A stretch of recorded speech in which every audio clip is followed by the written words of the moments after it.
بسم الله الرحمن الرحيم الحمد لله رب العالمين والعاقبة للمتقين والصلاة والسلام على أشرف الأنبياء والمرسلين اللهم صل على محمد وبارك وسلم عليه بسم الله الرحمن الرحيم ولا جنبا إلا عابر السبيل حتى تغتسلوا۔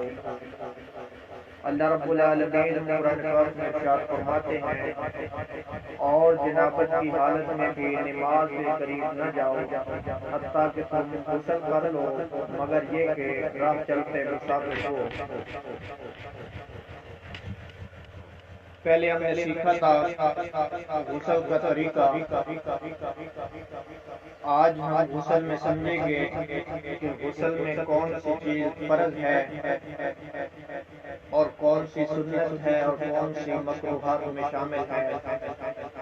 نمبر ایک، سب سے پہلے ہم سمجھیں گے کہ غسل کے اندر فرض کیا ہے، کیا چیز فرض ہے۔ تو غسل میں سب سے پہلے نیت کرنا، دل سے نیت کرنا، زبان سے نہیں، یہ فرض میں شامل ہے۔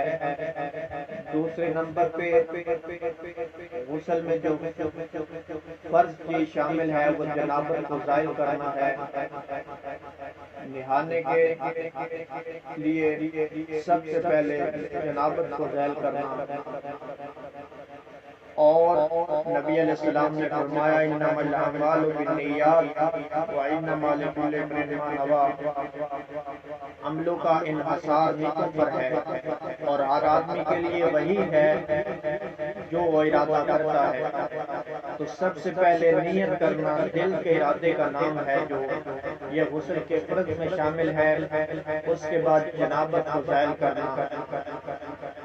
دوسرے نمبر پر جو چیز فرض میں شامل ہے کہ جسم کے ہر حصے تک پانی پہنچانا، جسم کا کوئی حصہ خالی نہ رہ جائے، ہر جگہ تک جسم کے ایک ایک ٹکڑے تک پانی پہنچانا، جہاں تک انسان کا ہاتھ پہنچ سکے وہ ملنا چاہیے، اور پانی اس حد تک جسم پر بہایا جائے کہ یقین ہو جائے کہ جسم کی کوئی جگہ خشک نہیں رہ گئی ہوگی۔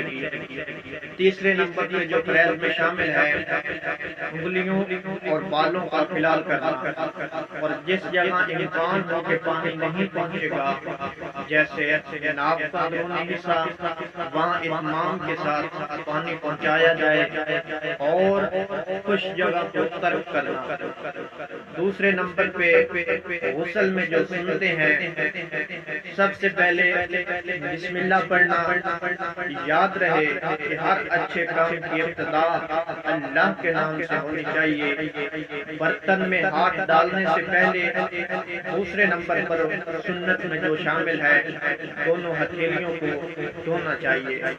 تیسرے نمبر پہ پہلے پلیتی کو، جو پلیتی ہے اس کو زائل کرنا ہے۔ چوتھے نمبر پہ سارے جسم کو دھونے سے قبل وضو کے اعضاء سے پہل کرنا۔ پانچویں نمبر پر جو سنت میں غسل میں سنت میں شامل ہے کلی کرنا، ناک میں پانی ڈالنا، کانوں کے سوراخ یعنی باطن کو دھونا۔ تیسرے نمبر پہ غسل کی مکروہات ہیں۔ مکروہات میں سب سے پہلے پانی زیادہ استعمال کرنا، یعنی پانی زیادہ استعمال نہیں کرنا چاہیے، یہ وضو کے مکروہات میں شامل ہے۔ اس لیے کہ رسول اللہ صلی اللہ علیہ وسلم نے ایک سا اور ایک سا 2 کلو کا یعنی 100 گرام پانی کے ساتھ، ایک سا 2 کلو 100 گرام پانی کے ساتھ نبی علیہ السلام نے غسل کیا تھا۔ دوسرے نمبر پہ مکروہات میں جو شامل ہے پلید جگہ میں بیٹھ کر نہانا۔ پلید جگہ پہ بیٹھ کر نہانا نہیں چاہیے، اس لیے کہ چھینٹے وغیرہ پڑنے سے جسم پلید ہونے کا اندیشہ ہے۔ تیسرے نمبر پر دیوار وغیرہ کا پردہ کیے بغیر کھلی جگہ پہ نہانا بھی غسل کی مکروہات میں شامل ہے۔ سیدہ میمونہ رضی اللہ تعالیٰ عنہا فرماتی ہیں کہ میں نے نبی علیہ السلام کے لیے پانی رکھا اور آپ کے لیے پردہ کیا، پھر آپ نہائے۔ اگر پردہ کے بغیر نہانا ناپسند نہ ہوتا تو وہ پردہ نہ لگاتے۔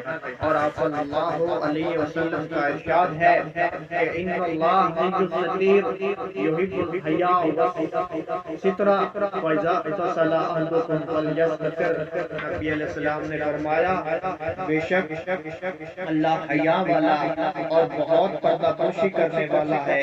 وہ حیا اور پردہ کو پسند کرتا ہے جب تم میں سے کوئی نہائے تو چھپ کر نہ نہائے۔ چوتھے نمبر پہ ٹھہرے ہوئے پانی میں نہانا، اس لیے کہ رسول اللہ صلی اللہ علیہ وسلم کا حکم ہے مکروہات غسل کی مکروہات میں شامل چوتھے نمبر پہ ہے کہ ٹھہرے ہوئے پانی میں نہانا۔ نبی علیہ السلام نے فرمایا لا یغتسل احدکم بالماء داعی وهو جنب، تم میں سے کوئی جنبی حالت میں کھڑے پانی میں غسل نہ کرے۔ یہ چوتھے نمبر پہ غسل کی مکروہات میں شامل ہے۔ اس کا فائدہ کیا ہوگا؟ عورت کے بچے ہوئے پانی سے غسل کرنا یہ بھی درست ہے۔ احادیث صحیحہ سے ثابت ہے کہ رسول اللہ صلی اللہ علیہ وسلم نے زوجہ محترمہ کے بچے ہوئے پانی سے نہانے لگے تو بی بی نے عرض کیا میں جنبی ہوں۔ آپ نے فرمایا پانی جنبی نہیں ہوتا، اس لیے احتیاط کے ساتھ غسل کرنے والی عورت کے بچے ہوئے پانی سے نہانا بلا قرار جائز ہے۔ یہ تھی غسل کی فرائض، سنتیں اور مکروہات جو آج ہم نے سیکھی۔ انشاءاللہ